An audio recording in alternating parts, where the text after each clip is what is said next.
Santapan Harian Rabu 3 Mei 2023.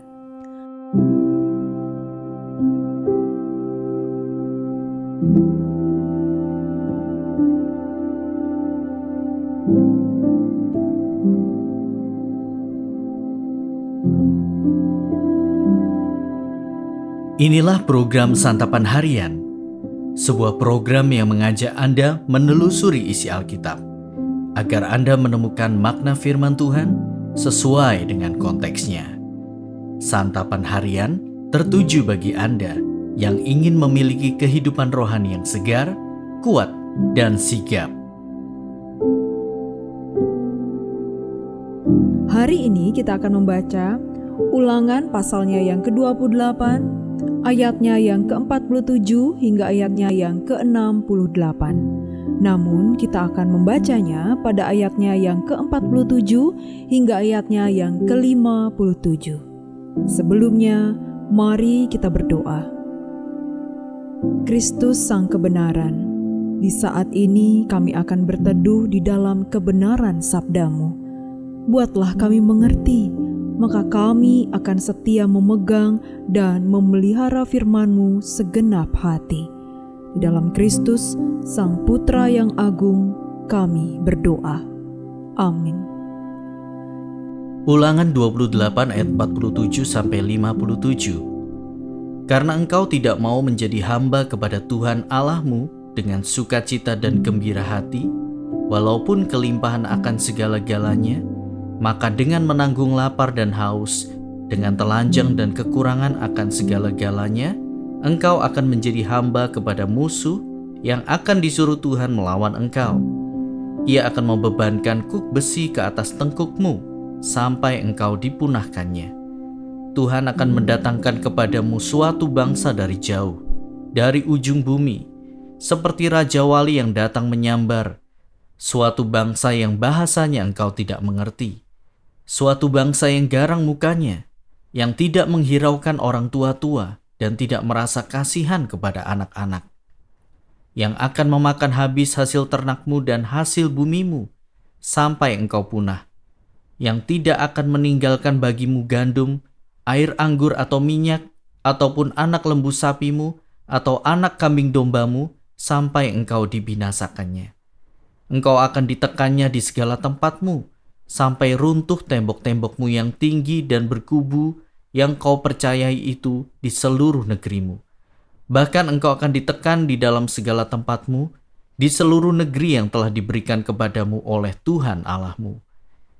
Dan engkau akan memakan buah kandunganmu, yakni daging anak-anakmu lelaki dan anak-anakmu perempuan yang diberikan kepadamu oleh Tuhan Allahmu, dalam keadaan susah dan sulit yang ditimbulkan musuhmu kepadamu. Dan orang laki-laki yang paling lemah dan paling manja di antaramu akan kesal terhadap saudaranya atau terhadap istrinya sendiri atau terhadap anak-anaknya yang masih tinggal padanya. Sehingga kepada salah seorang dari mereka itu, ia tidak mau memberikan sedikit pun dari daging anak-anaknya yang dimakannya, karena tidak ada lagi sesuatu yang ditinggalkan baginya. Dalam keadaan susah dan sulit yang ditimbulkan musuhmu kepadamu di segala tempatmu. Perempuan yang lemah dan manja di antaramu yang tidak pernah mencoba menjejakkan telapak kakinya ke tanah, karena sifatnya yang manja dan lemah itu, akan kesal terhadap suaminya sendiri, atau terhadap anaknya laki-laki atau anaknya perempuan, karena uri yang keluar dari kandungannya, ataupun karena anak-anak yang dilahirkannya. Sebab karena kekurangan segala-galanya, ia akan memakannya dengan sembunyi-sembunyi, dalam keadaan susah dan sulit yang ditimbulkan musuhmu kepadamu di dalam tempatmu.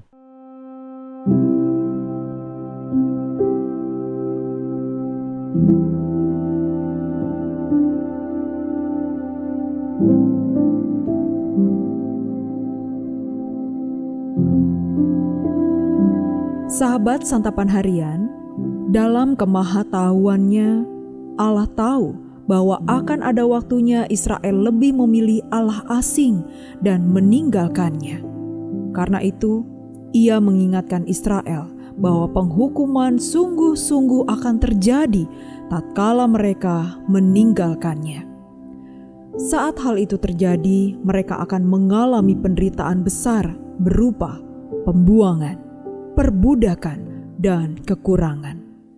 Bahkan karena penderitaan yang luar biasa, mereka akhirnya melakukan berbagai macam kejahatan demi bertahan hidup, seperti memakan anaknya sendiri. Mereka tidak akan mengalami damai sejahtera, terus hidup dalam kekhawatiran dan direndahkan oleh bangsa lain.